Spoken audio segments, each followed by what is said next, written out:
Φίλες και φίλοι, γεια σας για ακόμα μια φορά, με κακό φωτισμό σήμερα, δεν πειράζει, μεσημεράκι είναι. Έχω τη χαρά να έχω κοντά μου σήμερα τον φίλο μου τον Γιάννη τον Ελευθεριάδη, ο οποίος είναι ένα παιδί εδώ της Εορδεάς, δικό μας παιδί, της Πτολεμαΐδας, και θεωρώ ότι είναι ένα ανερχόμενο αστέρι στο χώρο, δεν μας πειράζουν τα τηλέφωνα, είναι ανοιχτή η γραμμή για όλους. Θα πούμε ένα κομμάτι ακυκλοφόρητο έτσι δικό μου, το έγραψα πέρσι το καλοκαίρι, γιατί νομίζω ότι ταιριάζει στο Γιάννη και ότι του αρέσει κιόλας σαν κομμάτι. Πάμε το δούμε. Είμαστε έτοιμοι?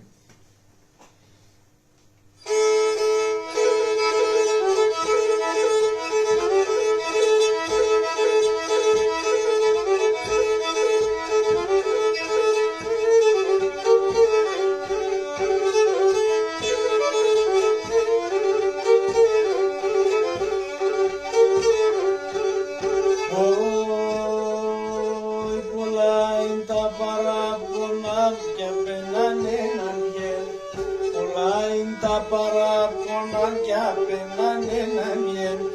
Θα λέατα το καρδοπόντουμα τα μαγγυλέν. Θα λέατα το καρδοπόντουμα τα μαγγυλέν. Αούτο κεν ζωήν, δίχως εσέμ πουλήν, δίχως εσέμ σογιάννη μας έρτε βιενίψιμ, όφας έρτε βιενίψιμ.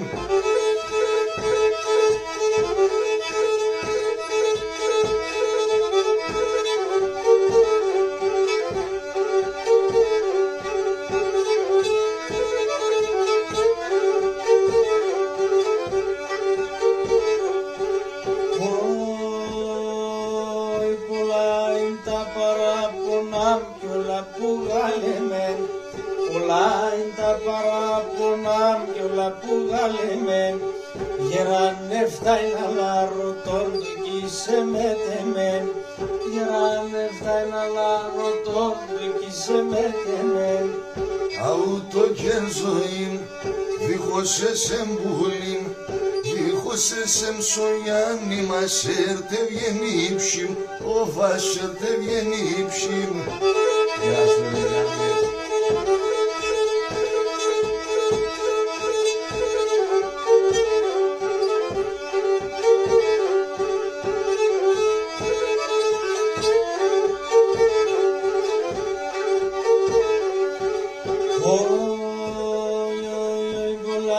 Τα παράπονα και σε πάντα στο χέρι.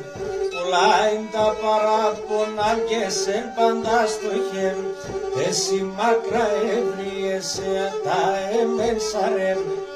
Εσύ μακρά ευρύεσαι κι τα εμέν σαρέμ. Ουφαρούτο κεν ζωήν, δίχως εσέμ πουλήν, δίχως εσέμ σογιάννη μας έρτε βιενίψιμ, όφας έρτε βιενίψιμ.